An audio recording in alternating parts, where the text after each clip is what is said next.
Thanks, gentlemen. Fresh off the Rift, I'm joined by Link and Dexter. And guys, when we spoke to Doublelift and Aframu yesterday, I congratulated Doublelift on first place, and he said, well, we never really hold on to it for that long, but you did it today. You're at least going to be in first, whether or not you share it, still to come. How does that feel, knowing that you're finishing the week in first? It feels awesome. I mean, like, to be honest, I came into this week thinking that we're going to go like 0-2 or even 1-1. So it's kind of nice going 2-0 this week, especially in such a hard week. Yeah, absolutely. Now, jumping right into the game, I want to talk about that the level 1 kind of shenanigans that were going around. Both teams throwing deep wards, looking for the matchup. So, Dexter, if you could just explain to me, what were you guys expecting? What were you looking for? Did you get it? We expected to go 1-2 this lane because we knew that our bot lane isn't really good against their bot lane, and they tried to actually dodge us, but in the end we just went for the 1-2. And what that did was they put us in a really bad spot actually, and they could have 3-buffed us because we had to walk to our blue buff to secure 1 buff at least. And then Afro was like, okay, I'm coming, and then we went over to our red buff and secured it. So if they would have reacted faster, we would have get 3-buffed and we would have set behind a lot. And then what happened was they just decided for whatever reason to focus their resources on our top lane, and we're like, okay, we're gonna make that trade for sure. We don't care if Shyvana dies 1 or 2 times. We take Dragon, and then we shouldn't get Dragon in this game, like 100%.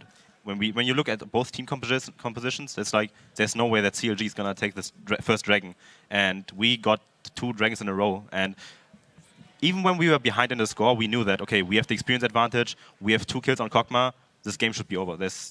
They're too far behind to do anything. And I mean, they had the Jax. Jax got nerfed, so he's not that great anymore, and Shyvana can deal with him.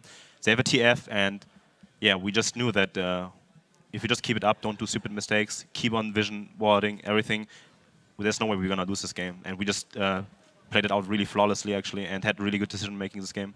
So I want to touch on the idea of Shyvana getting picked off a couple times at top and how that allowed you guys to make plays around the map. Is that a pattern that you guys have recognized as a team, and you're saying, hey, you know what, Seraph, you know, bummer that everyone wants to focus you, but what that allows us to do is make so many more plays, and is he embracing that role? What's going on there, Link? I think the biggest problem right now is that we kind of make Seraph too weak sometimes, like in like every single game. But there are like the way it should work is that there should be like a balance where, all right, this game we're gonna get our bottom lane fed, right? But then there should be other games when if Seraph's playing Ryze, then we should get the Ryze top lane fed, right? But I think our biggest problem right now is that we kind of neglect the top lane, and that's just because over like the past like roles that we've had, or like the people we've had in top lane, they've always had trouble like calling the jungler. So we're always trying to help Seraph out and making sure that he needs to get the help he needs. So it's really important that he communicates with us because like obviously he has like a language barrier, which already makes it hard. But that's why it's even more important that we watch replays like this to figure out how to help him. All right. Now, there's no great segue into this, but we thought it'd be a fun clip to watch. You actually got first blooded. I just kind of want to get your reactions on this. About 3 minutes and 45 seconds. We're going to pull it up on your screen. I'm sorry you got to relive this, but just talk to me about what happens and, you know, how it caught you off guard and things like that. Well, I was beating Shifter in lane, and then I was freezing the lane and making sure that I'm not going to get ganked, but then a random hook came out of the Raves, and well, I mean, there's not really much you can do about that except, well, I just got hooked over the wall. It was you know, fantastic awareness, though, to know that you were going to die. You didn't blow any of your summoners, right? A lot of people, you know, instinctively they'll flash out saying, I hope I can live, but going down, save your summoners, you can use them later to make plays. Anyway, that was really just for fun, just kind of... Thanks. Of course, I wanted to remind you of that. Now I want to go back into the plays off of Seraph and Shyvana, and I guess the question is really about that pick because we saw him pull out Ryze yesterday. Why throw him back on Shyvana when we watched him in a bit more of a damage-centric role?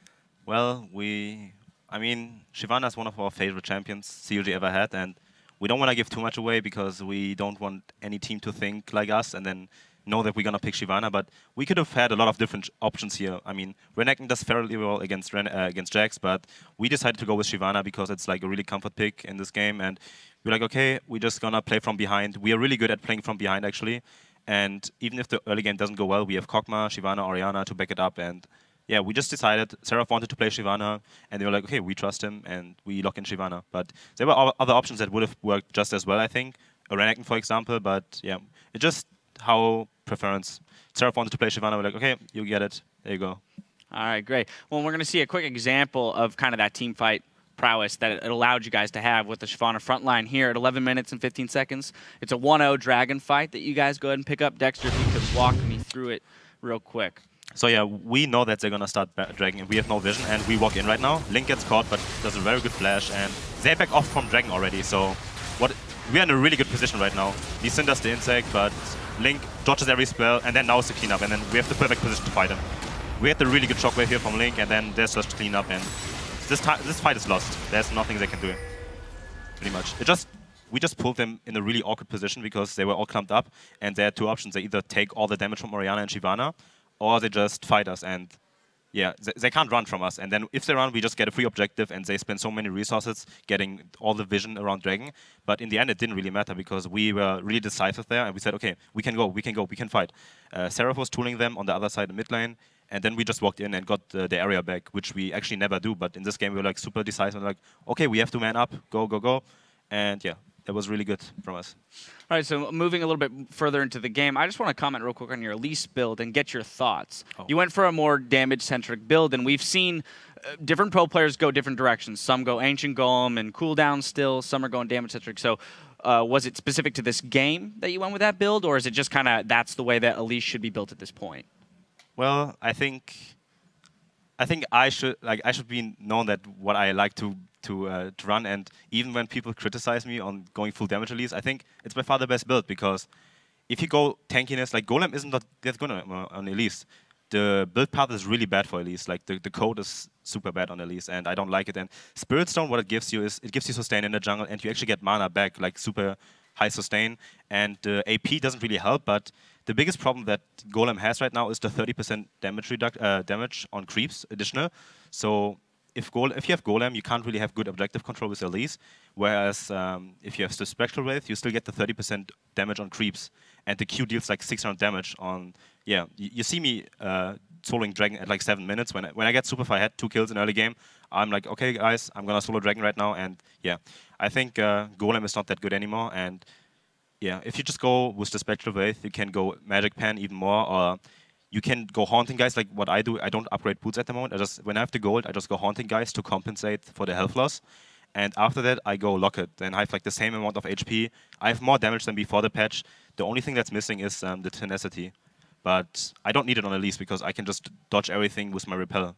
So I dodged like 5 gold cards again this game, and yeah, that's how I think, at least. I mean, Elise should be built as like a high damage, pressure-oriented jungler, and when I have Ancient Golem, there's no way that any other jungler in the game can one-on-one me. And at the point where I had Ancient Golem, Ancient Spectral Wraith item, sorry, at 9 minutes or something, I was like, okay, I'm stronger than Elise. There's Lee Sin. There's no way that Lee Sin can ever invade my jungle without fighting me. And if he would have decided to fight me, I would have just crushed him one-on-one, and he would have died. And yeah, that's the thought process I have. The more damage I have on Elise, the easier it is for me alone to defend my own vision.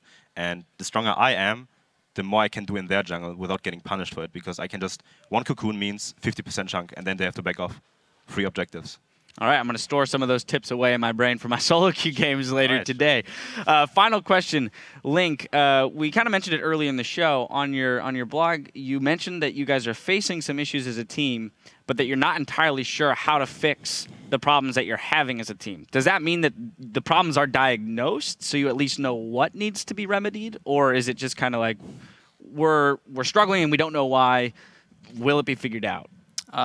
We all know the problems, like, to be honest. It's really hard to fix them ourselves because it's like, to be honest, I would just say it's all communication problems. Like, if somebody is doing bad or something like that, we all don't want to be the bad guy and point out, like, who did bad or something like that. Because for the most part, sometimes we just take it like poorly, like criticism. So it's really important that we try to be more open, and we're trying to do that.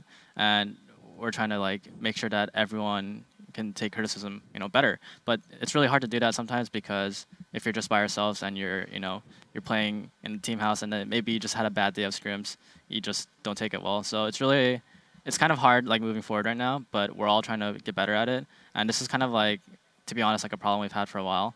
But for whatever reason, we always perform really well on LCS days. So, I mean, I guess that's all that matters, right?